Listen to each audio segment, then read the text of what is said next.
ala asyrafil anbiya'i wal mursalin Muhammadin wa ala alihi wa sahbihi ajma'in amma ba'd ya.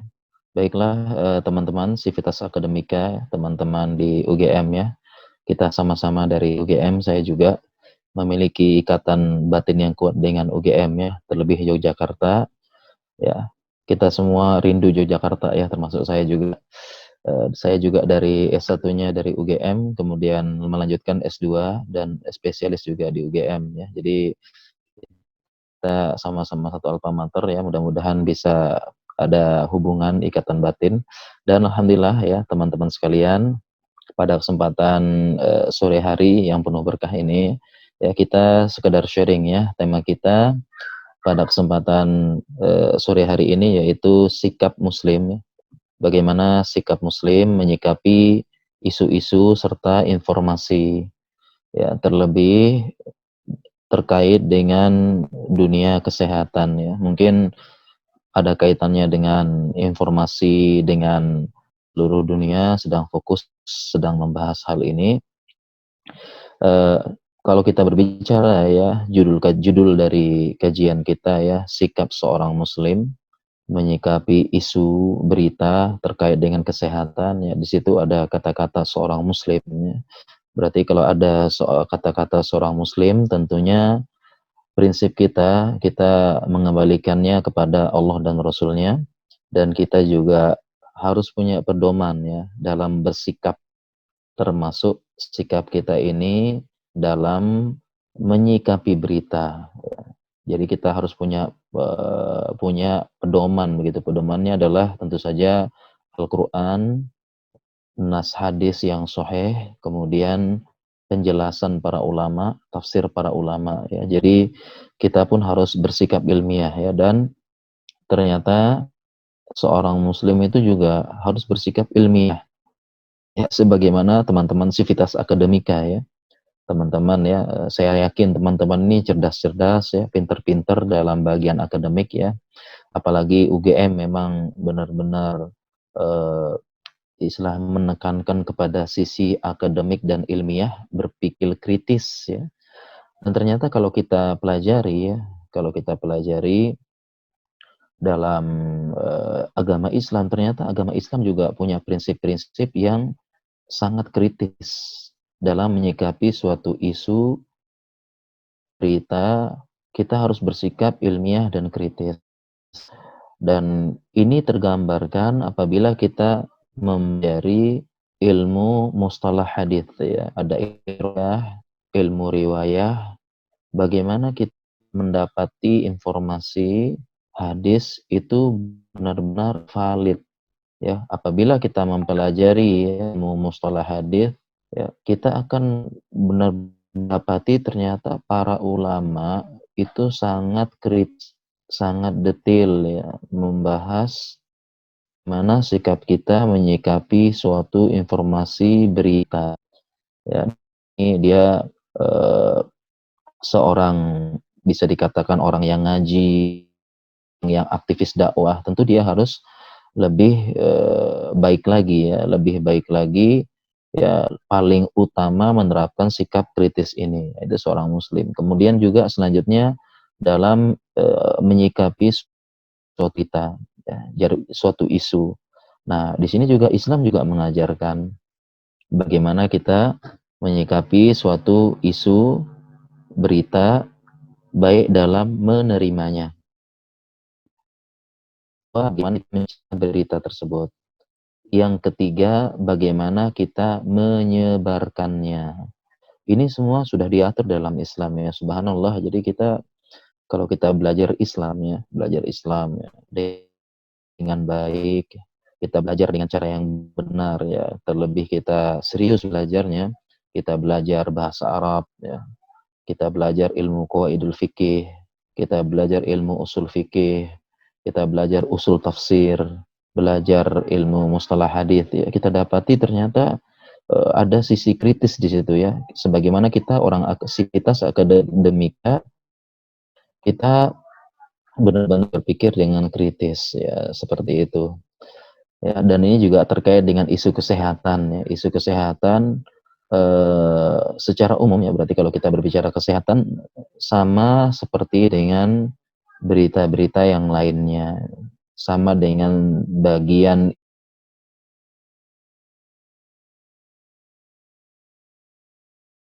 ya, bismillah. Assalamualaikum. Ya, bisa saya lanjutkan ya, tadi mohon maaf agak terputus sedikit. Ya, bisa saya lanjutkan ya, Dokter Idam? Iya, bisa. Silakan, dokter. Bisa? Oke ya, kita lanjut sedikit. Oke ya, mohon maaf tadi terputus sedikit ya, biasa, laptopnya. Oke, kita lanjutkan sedikit, tadi terkait dengan, kata-kata kesehatan ya. Ini berarti sama, ya, sama seperti, ilmu-ilmu kesehatan yang lainnya ya. Jadi, kalau berbicara kesehatan berarti tentunya kita harus serahkan, ya, apabila ada berita, apabila ada informasi, ya, tentu kita hendaknya kita perlu mengkonfirmasi ya, terlebih berita tersebut menghebohkan, berita tersebut mungkin ada sesuatu ya yang perlu kita ketahui janggal ya, aneh begitu atau di luar kebiasaan. Tentu kita, sebelum mempercayainya 100% kita perlu mengkonfirmasinya kepada ahlinya ya, fas'alu ahla dzikri kuntum la ta'lamun. Ya ini kan prinsip dalam Islam, tanyalah kepada ahlinya sebelum, apabila kalian tidak mengetahui ya. Dan saya rasa juga, teman-teman juga di bidang yang lainnya, itu juga pasti ya, pasti pernah seperti itu. Misalnya ada berita di masyarakat ya, kalau kita jelaskan dengan ilmunya, itu pasti, bisa begitu ya, "Oh seperti ini penjelasannya," barulah mereka paham ya. Sebelumnya mereka nggak ngerti ya, sebelumnya mereka, "Wah masa sih seperti itu?" Tapi setelah kita kita yang berilmu, kita paham ya, ternyata kasusnya itu begini gitu ya. Tapi kalau yang nggak punya ilmu, nggak punya basic di bidang itu, dia akan bertanya-tanya, "Ini nggak bisa, ini nggak mungkin, masa sih seperti itu?" Ya. Oke, itu terkait dengan, tadi ya kita bahas muslim, menerima isu dan kesehatan. Intinya kita kembalikan lagi, jadi ketika ada berita, ketika informasi ya, jadi kita usahakan kita, tanya kepada ahlinya, ahlinya kita kita minta konfirmasi, benar tidak informasi ya. Jadi, ini secara umum ya. Nah, kemudian tadi terkait dengan isu dan berita ya, isu dan berita ya. Bagaimana sikap muslim menerima isu dan berita? Tadi yang pertama tadi, prinsip paling pertama, sebelum kita menerima, kita tanya dulu kepada ahlinya. Sebelum ini, jangan sampai kita menerima berita, kita tidak punya ilmu, tidak punya di situ, kemudian, kita langsung kita komentari, kemudian langsung kita membuat analisa versi kita yang kita nggak punya ilmu dan basic. Setelah itu kita sebarkan ya, kita sebarkan di publik, kita sebarkan di dunia maya, kita sebarkan di sosmed. Ini adalah tindakan yang kurang bijak, tindakan yang kurang bijak. Ya karena, ini menyebabkan kita berbicara di luar keahlian kita, seperti itu. Ya, itu kalau kita mendapatkan berita. Nah, kemudian juga setelah kita mendapatkan berita, ya kita kan tadi mencerna itu, mencerna ya, kita mencerna sesuai dengan ilmunya, ya, dan dikembalikan kepada ahlinya. Kemudian, setelah itu apakah boleh kita menyebarkan? Dan ini saya rasa, ilmu yang cukup penting di zaman ini ya, yaitu fikih menyebar. Karena di zaman ini dimanapun, kapanpun bisa menyebarkan suatu berita, ya. Karena adanya internet, sosial media, yang berbagai macam media-medianya ya, dari YouTube, Facebook, itu siapapun gampang menyebarkan berita. Berita ini sangat sangat perlu ya, sangat menjelaskan fikih menyebarkan berita, dalam Islam, ya. Apa bagi menyebarkan berita dalam Islam yang ya, kita lihat dulu, ini berita ini benar apa tidak. Nah, untuk mengetahui berita ini benar atau tidak, tadi kalau kita tidak punya ilmu, ya kita tanya kepada ahlinya, ya, kita tanya kepada ahlinya.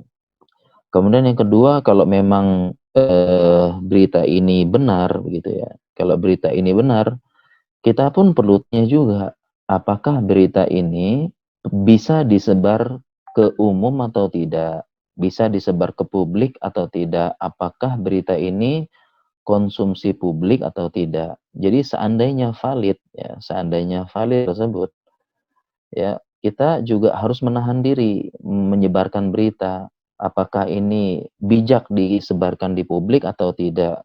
Dan ini pun ada hadisnya, ada dalilnya. Dalilnya adalah bin Jabal, ya, seorang sahabat itu, beliau meriwayatkan suatu hadis, beliau mengatakan kuntu rodifan Nabi sallallahu alaihi wasallam. Suatu hari aku membonceng Nabi sallallahu alaihi wasallam ala himar, di atas himar, ya. Kemudian faqala li ya Mu'adz. Kemudian Rasulullah sallallahu alaihi wasallam berkata kepada Mu'adz, wahai Mu'adz, atadri ma haqqullahi 'alal ibad? Apakah engkau tahu hak Allah terhadap hambanya? Wa ma haqqul ibadi 'ala Allah, dan apa hamba Allah? Kemudian Mu'adz mengatakan qultu Allahu wa rasuluhu a'lam. Ya, Mu'adz bin Jabal mengatakan, ya, Allah dan Rasulnya mengetahui. Kemudian Rasulullah SAW bersabda, qala haqqullahi 'alal ibad ayya'buduhu wa la yusyriku bihi beribadah kepada Allah wala yusyriki bihi syai'a. Tidak boleh mensekutukan sedikit pun, ya, tidak boleh melakukan kesyirikan, baik syirik besar maupun syirik kecil, dan ini adalah hak terbesar dan utama seorang hamba, Allah, ya, yang harus ditunaikan hamba.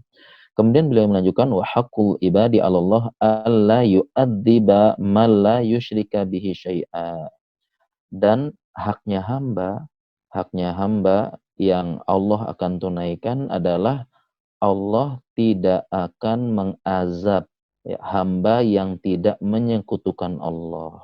Nah, perhatikan yang kedua, Allah tidak akan mengazab orang yang tidak menyekutukan Allah, hambanya yang tidak menyekutukan. Dan ini memang eh, ini bukan artinya meremehkan dosa, tetapi menunjukkan agungnya tauhid dan bahayanya kesyirikan. Jadi seseorang tersebut apabila dia benar-benar menunaikan tauhid dan menghindari sejauh-jauhnya kesyirikan, maka Allah tidak akan mengadab. Ya, tidak akan mengadab. Ya, dalam pelajaran tauhid memang dijelaskan, ya, tauhid bisa menghapuskan dosa yang banyak. Ya, ini pelajaran tauhid. Nah, sehingga Mu'adz ini mendengar hadis ini, beliau mengatakan ini kabar gembira ini. Kabar gembira, ya, Allah tidak akan mengazab manusia yang menyekutukan Allah. Kemudian Mu'adz mengatakan, ya Rasulullah, fala ubasyiron nas. Rasulullah, bolehkah aku memberikan kabar ini kepada manusia? Kemudian Rasulullah SAW mengatakan, la tubasyirhum fayattakilu. Jangan engkau kasih kabar ini kepada manusia, nanti mereka akan yattakilu, mereka akan bersandar kepada ucapan ini. Maksudnya adalah dia akan meremehkan. Kalau begitu boleh maksiat, boleh berdosa, boleh berzina, asalkan tauhid dan tidak menyekutukan Allah. Ya, ini bergembira, ya. Tetapi tidak boleh disebarkan. Saat itu kondisi masyarakatnya adalah mereka banyak yang baru masuk Islam, dan masih banyak kebiasaan berzina, masih ada kebiasaan minum khamr. Jadi waktunya nggak pas disampaikan saat itu oleh Mu'adz bin Jabal. Nah, sehingga teman-teman dari hadis ini para ulama mengambil kesimpulan, ya, hadis ini ada dalam kitab tauhid saja, kabar gembira yang valid saja itu belum tentu kalau disebarkan baik. Ya, ini fikihnya. Ya, kami ulangi, ya. Jadi kabar gembira saja itu belum tentu kalau disebarkan dia menjadi suatu kebaikan. Nah, teman-teman sekalian, kalau kabar gembira ya, kabar baik yang valid itu tidak boleh sembarangan kita sebarkan ke publik, apalagi berita yang tidak baik. Ya, berita tentang ketakutan, berita tentang chaos, berita tentang kontroversi, berita tentang yang terkait dengan, kecemasan masyarakat, ya, walaupun valid, itu pun tidak boleh kita sebarkan, begitu. Ya, jadi ini subhanallah ya, ini adalah fikih menyebarkan berita dalam Nah, oleh karena itu dalam Al-Qur'an disebutkan, ya Allah Subhanahu wa taala berfirman, "Wa idza ja'ahum amrun minal amni awil khaufi ada'u bih, walau rudduhu ila rasuli wa ila ulil amri minhum la yastanbitul ladina la alimahul ladina yastanbituna minhum." Ya, apabila datang kepada mereka berita baik itu al-amni wal khauf, berita baik, berita yang tentang aman dan berita tentang ketakutan, nah mereka ini yang membuat masalah, mereka sebarkan. Jadi mau berita apapun mereka sebarkan ini. Ya, ini dalam Al-Qur'an ini. Kemudian Allah melanjutkan walau rudduhu ila rasul wa ilal uli amri minhum, seandainya mereka serahkan berita urusan menyebarkan berita ini kepada Rasul saat itu dan kepada ulil amri yang punya wewenang, la alimahul ladzina yastambituna minhum, tentunya orang-orang akan mengetahui kebenarannya. Ya, kebenarannya yang baik begitu, seperti itu. Nah, ini disebut dalam Al-Qur'an. Bahkan dalam Al-Qur'an jelas lafaznya idza ja'ahum amrun minal amni wal khaufi. Ya, suatu berita baik itu berita aman maupun berita takut. Ya, jadi ini serahkan kepada ahlinya saja menyebarkan. Jadi menyebarkan berita pun tidak boleh sembarangan seperti itu. Ya, seperti itu ya. Nah, teman-teman sekalian, apalagi menyebarkan berita yang tidak valid atau berita hoaks bahasa kita, berita hoax. Nah, kalau apalagi menyebarkan berita hoax ini tentu, apa namanya, lebih besar lagi dosanya, lebih tidak baik lagi ya. Bahkan ya, ada di zaman kita sekarang ini, ya tadi kita mengatakan betapa pentingnya fikih menyebarkan berita ini ya, karena di zaman sekarang ya, kita siapapun, dimanapun, kapanpun orang bisa menyebarkan berita, ya orang bisa menyebarkan berita. Nah, sangat penting fikihnya seperti ini dan kita perlu menahan jari kita. Jadi zaman sekarang ini yang ditahan bukan hanya mulut tapi jari, ya tombol enter sama share. Kenapa? Karena Rasulullah Shallallahu alaihi wasallam kafa bil mar'i kadziban ayyuhadditsa bikulli ma sami'a. Ya, cukuplah seseorang dikatakan menyebarkan, membicarakan semua yang dia dengar. Ya jangan sampai kita dapat berita, share, dapat berita, komentar, share. Nah ini bukan sikap seorang muslim ya. Tadi kita sudah jelaskan juga, apalagi ya menyebarkan berita hoaks, berita yang tidak valid ya. Terlebih berita tidak valid ini benar-benar menyebabkan, kehebohan gitu ya, atau kecemasan, atau kebingungan. Dan ini dosanya lebih berat lagi, ya dosanya lebih berat lagi. Ada suatu hadis yang panjang dari Samurah bin Jundub, beliau mengatakan bahwasanya Rasulullah SAW pernah bermimpi, ya dan kita ketahui ya ru'yal ru'yal anbiya sidq, ya namanya mimpinya para nabi pasti benar.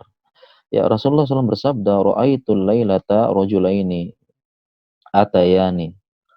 Mmm, saya pada malam ya, bermimpi di malam hari, ada 2 orang ya, ada 2 orang yang, 2 orang ini mendatangiku ya. Kemudian, ini hadisnya panjang ya, hadisnya panjang, saya ringkas aja, saya ringkas. Kemudian, saya melihat salah satu orang itu, eee, dia membawa petinju dari besi ya, dan itu seperti punya kaitan dan kan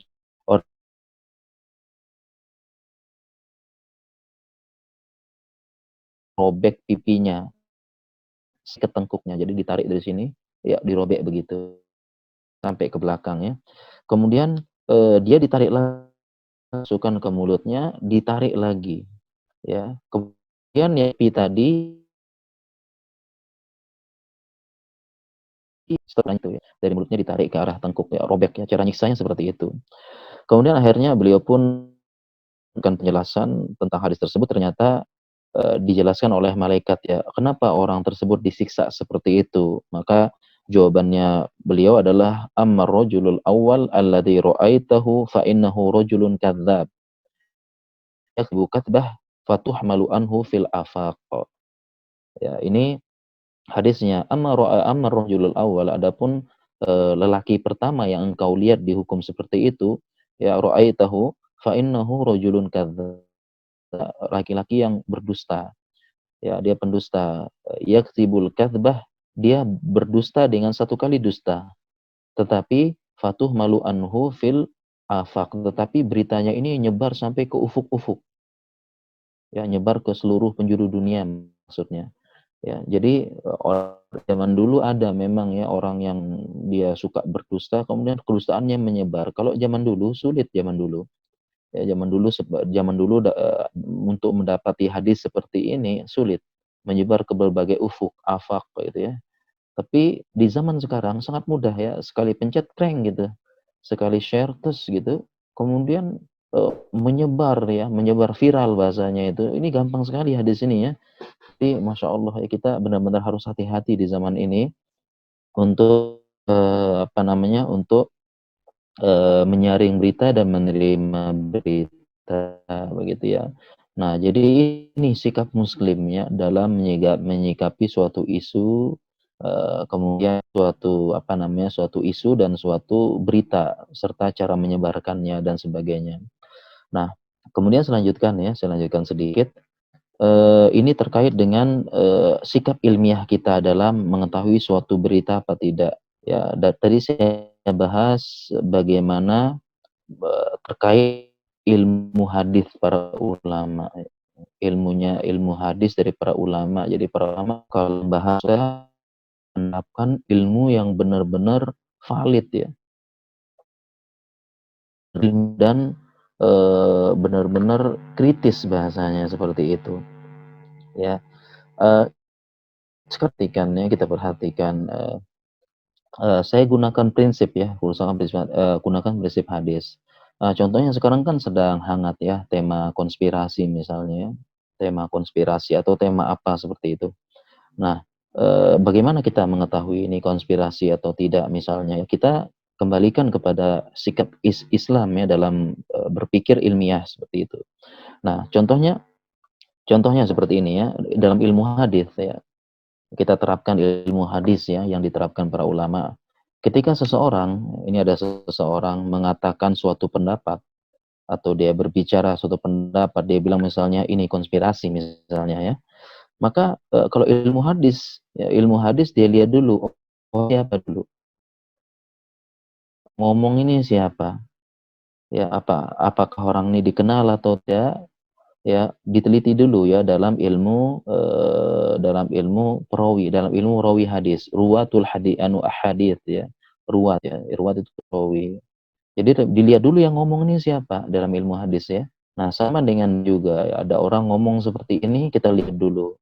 Ya, apa orang tersebut dikenal atau tidak ya. Jadi kita langsung percaya. Ya, sekarang kan gampang tuh. Ya, di YouTube orang ngomong ya, ini kita nggak kenal siapa, ya asalkan dia siapa ininya begitu. Ini penting kita ketahui ya, penting dalam ini kita mengetahui ya. Ya, apabila orang tersebut tidak dikenal, maka tidak, kita nggak langsung langsung percaya dan jangan langsung menyebarkan. Dalam ilmu hadis disebut dengan majhul atau perawi majhul namanya. Ya, majhul artinya tidak diketahui. Nah, dalam hadis ini perawinya majhul, siapa ini? Oh, tidak diketahui, maka ini ditolak hadisnya. Oh, ini enggak langsung percaya, ini bukan hadis begitu.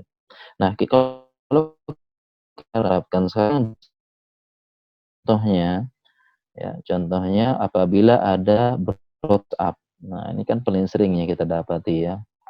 Kita dapat broadcast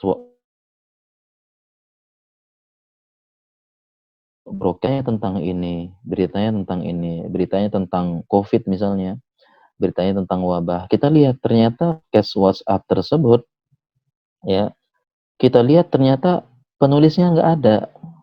Siapa yang nulis broadcast WhatsApp ini? Nggak ada, cuma broadcast lepas. Nah, ini kan dalam ilmu hadis statusnya majhul, jangan langsung percaya. dan langsung share. Ya seperti itu, ini majhul, kita tahan dulu, tanya pada ahlinya dulu, ini nggak jelas. Nah, demikian juga dengan channel YouTube. Ya, ada channel YouTube, ternyata channel YouTube tersebut siapa yang buat? Orangnya nggak ada, ya, yang buat YouTube tuh orangnya nggak dikenal.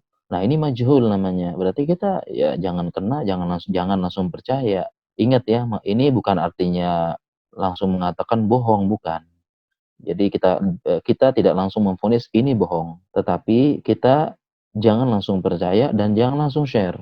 Nah, ini namanya majhul. Ya, ilmu hadis lebih ketat lagi. Begitu majhul, ini bukan hadis langsung. Ya, disingkirkan dari ilmu hadis ya, seperti itu.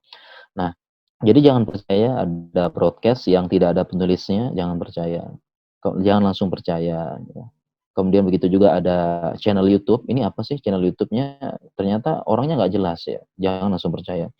Kemudian yang kedua, apabila ada yang mengatakan, kita lihat dulu ini orang tersebut, dia ahli atau tidak, orangnya bicara sesuai bidang ilmunya atau tidak, ya. Dan kita sivitas akademika jelas ya. Ketika ada orang kedokteran ngomong teknik, ini kira-kira nyambung nggak ngomongnya nih? Tentu kita kan ragu-ragu tuh, ya. Kemudian ada dosen kedokteran tiba-tiba ngasih kuliah ke teknik, ya kita kan langsung aneh yo, nggak mungkin ini, hati-hati dulu kalau ngomong gitu ya. Begitu juga dengan dosen pertanian tiba-tiba ngomong ke kedokteran, kan tentu nggak boleh seperti ini ya. Kita, loh kok seperti itu ya, kita harus jangan langsung percaya. Nah, demikian juga ya, ada orang kesehatan, ya ada orang yang bukan kesehatan tiba-tiba ngomong kesehatan, ya tiba-tiba ngomong tentang kesehatan seperti itu, ngomong begini ya, ngomong tentang wabah misalnya, padahal dia bukan orang kesehatan seperti itu ya. Tentu kita tidak langsung, apalagi kadang-kadang ya, ini kembali ke broadcast yang tadi, berita broadcast, kita dapati broadcast WhatsApp itu tiba-tiba di bawahnya mencantumkan nama ya, atas nama dokter ini anggota ID. Nah, ini pun kita perlu teliti lagi, ternyata sekarang cukup banyak broadcast WhatsApp yang asal comot. Ya, kemarin terakhir kita dapati ya, mencomot nama MUI. Ya, bahwasanya rapid test ini program PKI untuk bagaimana gitu ya, pakai kopnya MUI, ternyata hoax. Seperti itu. Demikian juga ada beberapa broadcast saya sering dapatkan di bawahnya tertanda ID gitu ya. Ternyata kita cek di situs resmi, ID nggak ada. Begitu juga dengan atas nama WHO. Ternyata kita cek di situs resmi WHO nggak ada. Jadi teman-teman sekalian, di zaman ini hoax berita itu gampang menyebar. Tapi sebenarnya gampang juga mengeceknya. Jadi kita tinggal cek aja begitu. Ya, kita cek aja. Jadi tergantung kita rajin apa enggak ya mengkonfirmasi, tidak langsung asal sebar.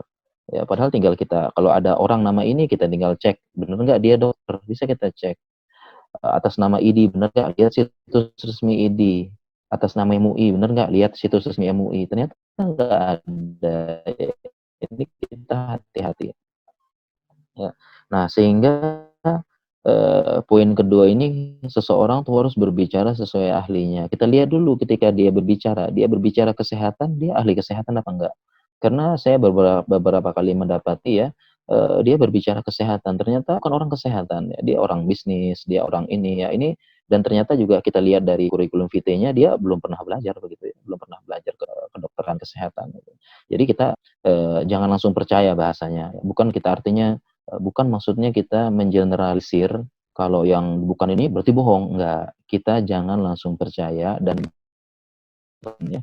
Dan ini prinsip dalam ilmu hadis. Sehingga ada tabi'in mengatakan, beliau mengatakan, anal isnada minad din, aula al isnadu laqala man syaa ma syaa. Ini katanya beliau. Ya, al isnad minad din, bahwasanya isnad, ya, ilmu hadis itu adalah bagian dari ilmu agama. Nah, walau lal isnad, kalau tidak ada ilmu sanad seperti laqala man syaa ma syaa. Ya, orang itu siapa saja bisa berkata tentang apa saja. Ya, jadi begitu kata beliau. Ada ilmu sanad seperti sekarang apabila ada yang mengatakan, ya ada yang mengatakan misalnya, ada yang mengatakan konspirasi, ya, kita anggaplah orang kesehatan.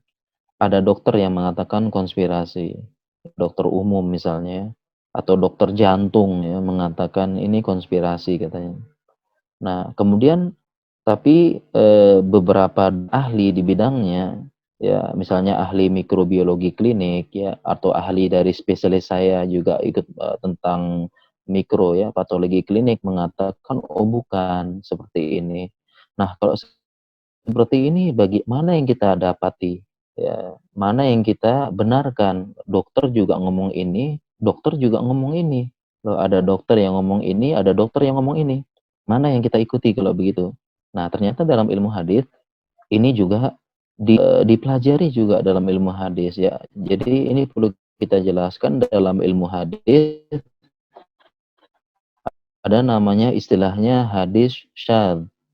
Ini ada dalam hadis ya.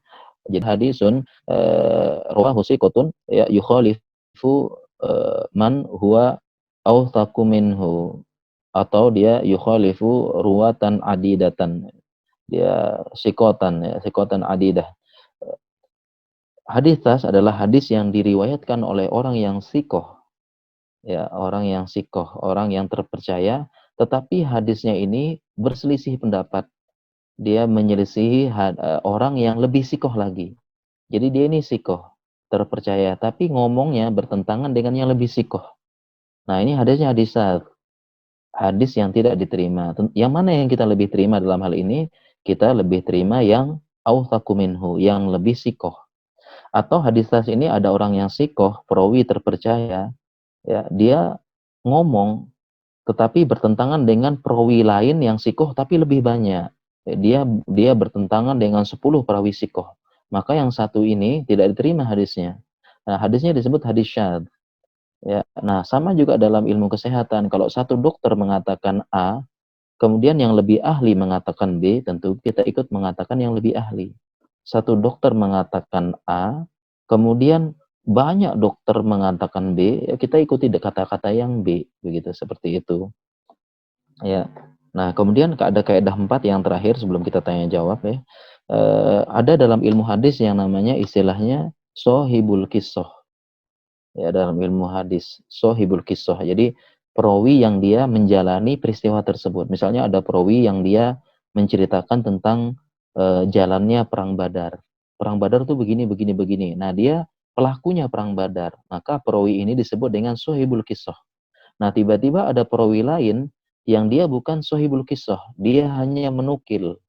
Tiba-tiba perkataannya dia bertentangan dengan sohibul kisah yang terjun di lapangan langsung saat itu. Maka yang dibenangkan, yang diterima adalah sohibul kisah ini. Karena dia langsung menjalani dan saat itu terjun di lapangan. Tentu hadisnya yang diterima daripada yang hanya menukil, ya, apabila dia bertentangan. Nah, seperti itu juga teman-teman sekalian, apabila ada berita tentang kesehatan ya, tentang wabah begitu ya, mana yang kita terima, dokter ya, atau dokter yang dia nggak ngerawat pasien, atau orang yang nggak ngerawat pasien sama sekali, dengan orang yang ngerawat pasien. Tentunya yang kita terima adalah dokter yang ngerawat pasien, yang melihat virusnya di lab, dan juga orang-orang yang dia langsung melihat manifestasi kendala di lapangan dan di rumah sakit seperti itu. Nah, jadi ini prinsipnya ya, prinsip seorang muslim dalam menerima isu ya, khususnya isu kekinian dalam dunia kesehatan seperti itu. Ya, sebenarnya materinya masih tentang ini fikih-fikihnya ini, tetapi tadi kita saya sampaikan ke Dokter Idam kalau materi kita ini sebentar aja deh ya, 30 menit, selebihnya kita tanya jawab ya supaya lebih efek komunikatif ya. Terlebih ini kajian online ya seperti itu. Ya, baiklah mungkin saya kembalikan ke Dokter Idam, fadhol ya, Dokter Idam ya. Mungkin teman-teman. Ya, baik. Jazakallah khair, Dr. Raihanul Bahren atas pemaparan materinya sangat jelas ya bagi kita. Ya baik, bagi peserta kajian pada sore hari ini yang ingin bertanya itu dipersilakan ya melalui kolom chat, atau kalau misalnya memang Ya, agak bersusah bisa dibantu untuk aktifkan mikrofonnya. Ini ada di kolom chat itu ada pertanyaan Ustadz dari Farhan. Bagaimana tanggapan Ustadz tentang sholat berjamaah jika diizinkan Pemkot sedangkan tim medis di area kita kondisinya belum sesuai syariat? Dari WHO. Jazakallah khair, Dok. ya, bagaimana tentang apa? Tentang sholat berjamaah ya. Sholat berjamaah ini berarti kan ibadah berarti ya. Ya, jadi sholat berjamaah ini urusannya ibadah ya. Kalau urusannya ibadah, maka kita kembalikan ke siapa? Kita kembalikan ke ulama begitu ya. Kita kembalikan kepada ulama. Ya, ulama berarti dalam hal ini fatwa tentang sholat berjamaah kita tanyakan kepada ulama kita begitu ya. Nah, sekarang bagaimana ya ulama ya fatwanya sehingga terkait dengan sholat berjamaah ini ya saya sering sekali ditanya. Ya, maka jawaban saya adalah sholat berjamaah di musim wabah pandemik ini hukumnya kembalikan kita kembalikan kepada eh, fatwa ulama setempat. Ya, kita kembalikan kepada fatwa ulama setempat yang ulama ini atau ustadz ini sudah berkoordinasi dan berkonsultasi kepada dinas kesehatan setempat dan pemerintah setempat ya. Jadi saya menekankan kepada ustadz yang sudah koordinasi dan berkonsultasi dengan dinas kesehatan setempat ya. Jadi keputusan sholat berjamaah ini berbeda-beda setiap daerah, setiap tempat ya. Karena sebagaimana fatwa ya, ada fatwanya, ada kaidahnya al fatwa tatagayyaru bitaghayyuri makan makan wal makan gitu ya. Jadi eh fatwa itu berbeda-beda ya penerapannya di setiap tempat dan setiap waktu ya. Ini jadi kita kembalikan kepada kepada ulama setempat fatwanya tersebut setelah koordinasi dengan dinas kesehatan dan pemerintah setempat. Kenapa? Kenapa saya menekankan harus berkoordinasi? Karena apabila tasawurnya salah ya, tasawur atau gambaran kasusnya salah, maka fatwanya juga salah. Ini dikenal dalam kaidah fikih al-hukmu ala syai' far'un an tasawwurihi. Jadi, hukum terhadap sesuatu merupakan bagian gambaran pemahaman dari suatu fatwa tersebut. Sehingga apabila seorang ustadz ya memahami fatwa salah, artinya ustadznya belum paham OTG, ustadznya belum paham tentang penyebaran virus, ya ini kalau dikasih memberikan fatwa bisa jadi kurang tepat begitu ya. Jadi sekali lagi tentang sholat berjamaah kita kembalikan kepada ustadz setempat yang telah berkoordinasi dengan dinas kesehatan dan pemerintah ya terkait dengan hal ini.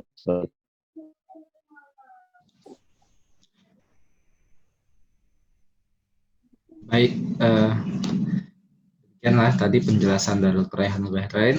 Jadi dikembalikan kepada ulama yang kemudian telah melakukan konfirmasi dan koordinasi dengan pihak-pihak yang kemudian punya kapasitas untuk itu. Baik, ini Dok, ada pertanyaan lagi dari M. Syarkin Mahfuz. Bagaimana? Assalamualaikum Ustadz, Afwan mau bertanya bagaimana kalau seorang tidak punya background keilmuan tetapi dia mempelajari dengan tersendiri untuk mencari informasi-informasi tapi tidak ada bukti untuk kaliannya, apakah tetap bisa dapat dipercaya pernyataannya? Ya mungkin Ya, tidak ada background. ya. Ya, Ya, berarti pertanyaannya seseorang yang tidak punya background keilmuan, dia mencari sendiri berdasarkan informasi yang ada dan tidak ada bukti, apakah kita percaya? Tentu kita nggak percaya begitu ya, karena yang namanya ilmu itu butuh background ya. Dan dia apalagi belajar sendiri ya, tentu nggak bisa begitu ya. Kalau seperti pendapat dia perlu dibandingkan kepada yang ahli yang lain begitu ya, bukan artinya nggak boleh ya kita cari informasi otodidak nggak punya background, apalagi katanya nyari-nyari sendiri begitu. Nyari sendiri ya kita nggak langsung percaya, tentu kita harus pendapatnya dengan ahlinya, ahlinya di lapangan yang ini seperti itu ya. Jadi kita tidak bayangkan gitu, kita kan sivitas akademika nih, ya kita tidak bayangkan ya, belajar tentang ilmu teknik ya, sendiri aja deh, saya baca bukunya, saya cari-cari di internet, rumah begitu. Ini tentu tidak bijak seperti itu ya, mau operasi cari informasi, nanti saya buka kepalanya gitu ya, ini tentu nggak tepat seperti itu ya. Jadi ya, tetap saja orang bandingkan ya dengan yang lebih ahli, artinya kita konfirmasi dengan pendapat yang lebih ahli ya, seperti itu insyaallah.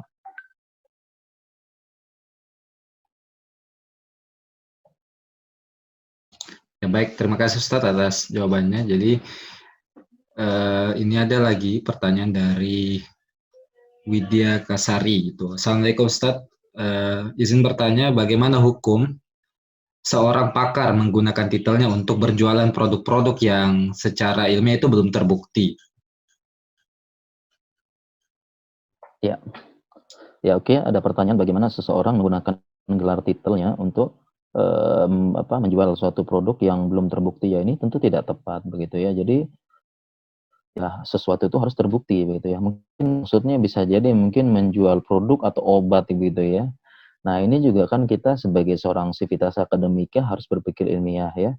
Terkait dengan obat misalnya atau produk ya, peninggi badan, pemutih kulit, pemancung hidung, ya macam-macam sekarang ya. Apalagi zaman sekarang ya banyak yang instan-instan ya, putih dalam sekejap gitu ya. Mancung dalam sekejap. Ya itu kita seperti itu ya, kita pengen instan ya. Ingin kaya dalam sekejap ya, ingin kurus tapi tanpa olahraga dan nggak usah diet ya gitu kan, kita seperti itu banyak gitu ya. Iklan-iklan yang ya, intinya kita pengen instan ya, dan ini disebutkan dalam Al-Qur'an, wa kanal insanu ajula, disebutkan dalam Al-Qur'an sesungguhnya manusia itu buru-buru ya, pengen instan ya, yang seperti itu. Nah, tentunya contohnya misalnya saya ya, ada kita mengklaim bisa mengobati ini ya, tentu kita kan berpikir kritis begitu. Ya, apalagi ini mohon maaf, banyak yang mengklaim sekarang ya, obatnya Covid gitu ya. Banyak yang mengklaim ya, obatnya Covid ya, ini obatnya Covid ya. Tapi perlu saya luruskan ya, mengklaim obat dan mengklaim meningkatkan daya tahan tubuh beda. Ya, kalau mengklaim ini bisa meningkatkan daya tahan tubuh untuk mencegah COVID, ini klaimnya bisa jadi benar. Karena banyak yang meningkatkan daya tahan tubuh ya, jahe ini, dan kita punya herbalis-herbalis handal gitu ya, untuk sekedar meningkatkan daya tahan tubuh ya. Tapi kalau ini obatnya COVID, ya, membasmi COVID, nah ini kita harus berpikir kritis. Ya, berpikir kritis. Saya pernah diskusi ya, ini orang nih, saya pernah diskusi terkait ini ya. Dia mengatakan ini obatnya COVID katanya, membasmi COVID. Kemudian saya tanya, "Yang buat siapa?" "Oh ini." Kemudian saya tanya, "Dia pernah melihat virusnya enggak? Seperti kita ya, kita ekstraksi RNA di lab. Pernah enggak?" "Enggak pernah." "Pernah merawat pasien COVID?" "Enggak pernah." "Ya, pernah melihat manifestasi pasien COVID?" "Enggak pernah." Yuk, jadi virusnya enggak pernah lihat, enggak pernah ngerawat pasien COVID, tiba-tiba mengklaim ini obat COVID. Ini kan kira-kira logika sederhana saja deh, itu enggak usah orang-orang ilmiah yang itu ya, masa seperti langsung itu. Nah, tentu kalau belum terbukti keahliannya, nggak boleh jual produk, ya seperti itu. Nah, tapi kalau kita di kedokteran pun ada kode etik namanya. Kita di kedokteran ada kode etik ya, tidak boleh menggunakan titel menjual obat-obat yang belum terbukti secara evidence base. Ya, bahkan yang sudah terbukti saja nggak boleh. Makanya ada aturannya, dokter itu nggak boleh ngiklan. Aturan kode etik yang nggak ada. Coba aja kita dokter ngiklan di media massa nggak boleh ya. Ahli ortopedik bisa begini-begini hebat, gini-gini nggak ada. Paling cuma papan iklan tempat praktek itu aja. Selebihnya nggak boleh. Saya dokter hebat, bisa ngomong nggak boleh gitu. Apalagi menampilkan testimoni pasien itu nggak boleh secara kode etik kita di kedokteran. Jadi seperti itu ya kurang lebih. Baik, jadi itu ya, bahwa kita harus memperhatikan baik-baik, terutama kalau terkait dokter ya, pasti ada kode etik yang kemudian mengatur kita dalam berpraktik ataupun juga memakai gelar tersebut. Baik, ini ada pertanyaan lagi ya. Ini tadi bertanya karena dia baru join Ustaz, tentang konspirasi tadi, Iya, konspirasi wabah. iya. Mungkin singkat dari Ustadz gitu. Oh iya. Ya, terkait konspirasi tadi mungkin kita sudah jelaskan ya, udah jelaskan lebar. Intinya ya kalau konspirasi kita kembali kepada ahlinya ya, apa ahli mengatakan demikian, kemudian tadi kita sudah jelaskan apa kaedah-kaedahnya tadi untuk konspirasi ya. Kalau pendapat saya ini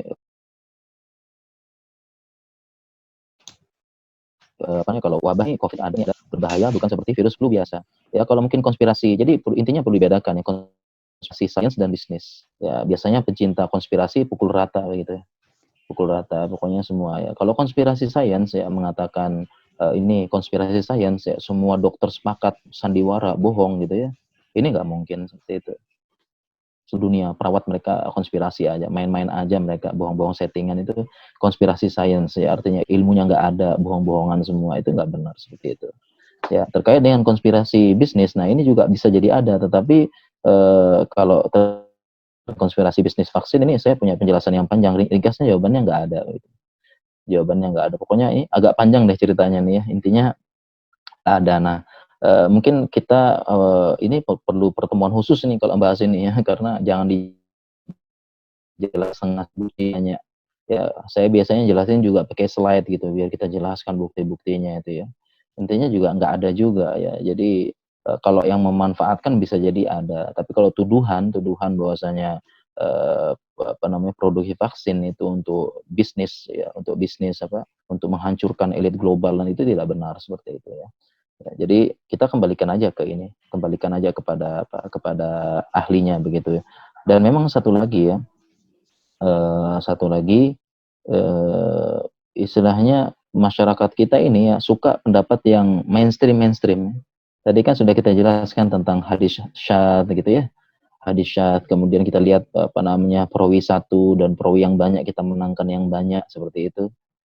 Tetapi masyarakat kita ini suka pendapat yang mainstream. Ya, contoh misalnya ya, ada satu pendapat mengatakan COVID nggak bahaya. Yang disorot tuh ini yang disebarkan karena dia mainstream seperti itu. Nah, oleh karena itu ini dikenal dalam pepatah Arab. Pepatah Arab itu berbunyi khalif tu'raf. Ya, selisihilah ya, atau sering buat pernyataan anti mainstream, engkau akan terkenal. Jadi banyak orang pakai kaidah seperti ini untuk mencari ketenaran. Jadi dia buat pendapat beda sendiri, nanti terkenal. Dan terkenal ini memang modal untuk politik, modal untuk ini, untuk nyari ketenaran. Pengen nyari tenar aja begitu. Ya, jadi masalah klarifikasi belakangan. Makanya istilahnya khalif tu'raf. Ya, kamu buat pernyataan yang mainstream, kamu nanti terkenal seperti itu. Nanti dia akan viral. Dan masyarakat ini ketika ada pendapat mainstream, mereka menilai mainstream ini yang benar. Ya, mainstream ini yang benar. Padahal kaidah dalam Islam adalah tadi ya dalam masalah ilmu ya, kita lihat lebih banyak ya. Hadis mutawatir kita dahulukan daripada hadis ahad kan begitu kan dalam ilmu dasar hadis. Ya, seperti itu ya. Insyaallah. Ya, baik, terima kasih Ustadz. Ini ada lagi Ya. dari Ahmad Ali Sadikin. Ustadz, kenapa sih MUI kurang peka atau pilih kasih terhadap status kehalalan vaksin dan hand sanitizer? Misalnya kita terlarang pakai alkohol, parfum, minuman, tapi di selain vaksin dibolehkan. Bagaimana Ustadz? Ya baiklah, MUI kurang peka ya terhadap status kehalalan vaksin, hand sanitizer, pakai parfum beralkohol, minuman beralkohol ya. Di sisi lain, vaksin dari WHO banyak terbuat dari ekstrak babi, monyet. Aduh ini banyak yang perlu diluruskan pernyataannya ini ya. Banyak yang diluruskan ya, MUI kurang peka ya. Yang pertama eh, kita terkait dengan status kehalalan seperti itu ya. Jadi kita punya kaidah fikih al-aslu fil asya al-ibahah. Hukum asalnya sesuatu itu mubah dan cabang dari kaidah ini al-aslu fil at'imah wa asyribah halal. Hukum asalnya makanan dan minuman itu halal. Dalilnya adalah huwallazi khalaqalakum ma fil ardi jami'a. Itu dalilnya dari kaidah ini. Jadi Allah menciptakan bagi kita semua di muka bumi ini untuk kalian. Jadi silahkan pakai bebas silahkan. Nah, jadi sehingga kalau kita ingin mengatakan ini haram, perlu mendatangkan dalil. Kalau kita ingin mengatakan ini nggak boleh, perlu mendatangkan dalilnya. Ini kaidah dasar. Ya, sehingga banyak orang ya beranggapan kurang tepat. Kalau tidak ada fatwa MUI berarti haram. Nah, ini anggapan yang kurang tepat ya. Jadi sebenarnya halal MUI atau sertifikat halal MUI sekedar untuk lebih meyakinkan, kalau ini halal. Jadi bukan artinya kalau tidak ada sertifikat haram, bukan begitu karena hukum asalnya halal. Ya. Jadi itu seperti itu. Nah, kemudian terkait dengan hand sanitizer ya. Sanitizer eh, apa-apa mau alkohol minum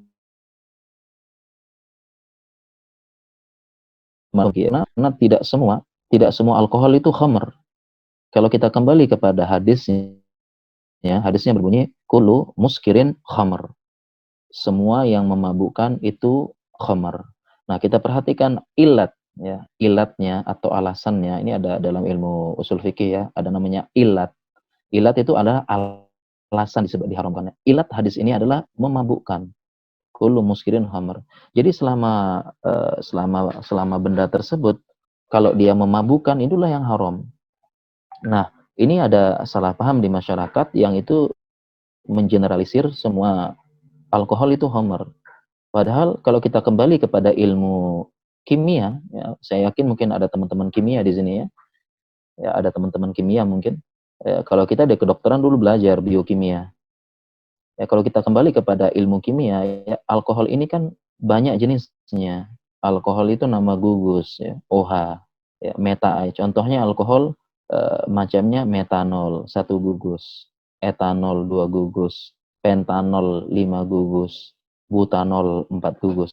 Ya, ini alkohol macam-macam. Ya, alkohol macam-macam ya. Contohnya metanol. Metanol ini contohnya spiritus ya. Kira-kira spiritus ini kalau kita minum mabuk apa enggak?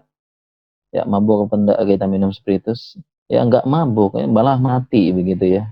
Jadi ilatnya enggak ada. Ilatnya memabukkan enggak ada. Ya, demikian juga dengan etanol. Etanol ini macam-macam. Ada yang namanya etanol denat. Etanol denat adalah etanol yang ditambahkan pada parfum supaya lebih menguatkan ikatannya. Dan etanol denat bukan untuk diminum sebagaimana spiritus. Ya, itu tidak memabukkan juga. Jadi apa namanya salah kaprah di masyarakat mendengar alkohol langsung mikirnya khamr, padahal enggak. Kenapa? Dan poinnya adalah masyarakat kita ini tidak bisa mungkin salah paham antara alkohol dan minuman beralkohol. Saya ulangi, antara alkohol dan minuman beralkohol. Yang memabukkan apa? Minuman beralkohol yang memabukkan. Itu yang memabukkan. Kalau alkoholnya enggak, makanya alkohol 70%, ini kan tanyanya alkohol 70% ya. Alkohol 70% itu kalau diminum silahkan gitu. Ya, tapi mati, bukan mabok gitu ya. Demikian juga alkohol 90%. Itu kalau diminum bukannya mabok tapi mati racun gitu ya. Jadi itu bukan minuman memabukkan alkohol 70% ya. Ya, jadi ini perlu inti kuncinya adalah saya tekankan, bedakan antara alkohol dan minuman beralkohol yang memabukkan. Nah, demikian juga ini ada tulisannya ya. Vaksin terbuat dari ekstrak babi, monyet, dan fetus gitu ya. Wah, ini benar-benar nggak bener banget ini ya, hoax di media. Hoax banget ini. Ya, dibuat dari ekstrak babi, dari ginjalnya monyet, dari fetus, dari apa, ini nggak benar ya. Ya, nanti saya jelaskan panjang lebar ya, kalau ada waktu saya bawakan slide-slide-nya tentang hal ini. Ini semua tidak benar gitu ya. Apalagi mengeneralisirkan ya. Ya, terlebih vaksin ini dibuat di Indonesia ya, di Bio Farma gitu. Ya, seperti itu Dokter Idam insyaallah. Jazakallah khair Dr. Rehan Bahrain. Ini ada lagi dari Mahraini Rifka tentang ini bahwa para dokter seolah-olah merahasiakan cara menyembuhkan pasien COVID. Jadi sekarang ini lagi marak berita itu seolah-olah dokter itu mengambil keuntungan atau merahasiakan isu atau pasien COVID ini. Bagaimana pendapat dokter? Iya, iya. Baiklah, terkait dengan ini ya, terkait dengan ini tentu nggak benar ya. Dokter seolah merahasiakan cara menyembuhkan pasien COVID ya, ini nggak benar ya. Karena sekarang kan zamannya terbuka ya. Kita tinggal buka situs WHO, di sana dijelaskan protap-protap merawat pasien COVID. Jadi mana mau disembunyikan ya, kita klik aja dapat gitu. Siapapun bisa mengakses gitu. Demikian juga dengan Nggak tahu ya, dimulai dari teman-teman kita di kolegium ya, teman-teman kita di apa namanya, teman kita di Persatuan Dokter Indonesia, baik itu Persatuan Dokter Paru, Persatuan Dokter Penyakit Dalam, itu semua mengeluarkan rekan tata cara merawat ya bisa dia ya zaman sekarang canggih tinggal klik gitu. Ya jadi bagaimana cara merahasiakan, menyembunyikan bisa oleh siapa saja. Jadi ini nggak benar gitu ya. Ini tidak benar, informasinya nggak benar ya. Mungkin itu mungkin Dokter Idam ya. Ya, sekolah Her.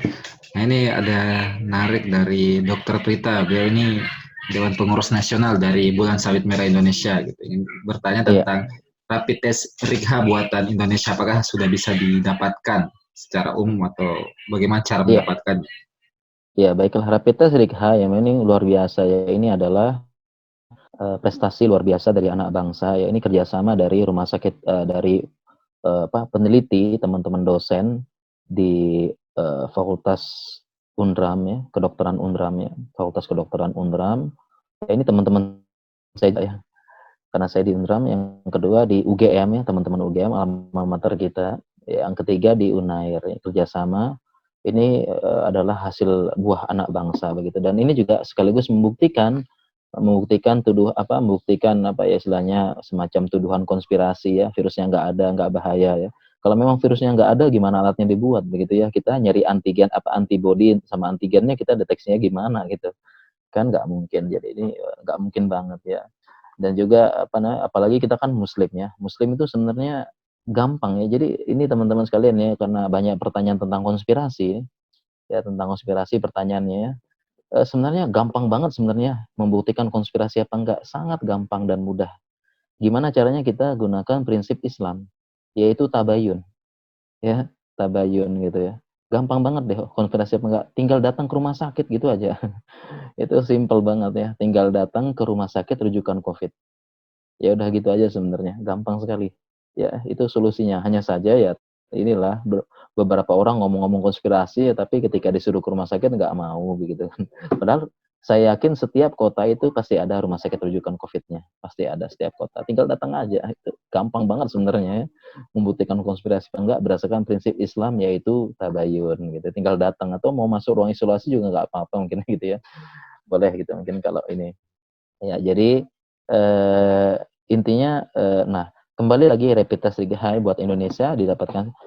Saya sudah ini kemarin saya tanya ya, saya tanya kebetulan teman lab saya ini yang tim yang membuat ya, teman lab yang buat ini sedang dikoordinasi ya, pemasarannya sedang dikoordinasi dan sudah dijual, sudah keluar harganya juga ya.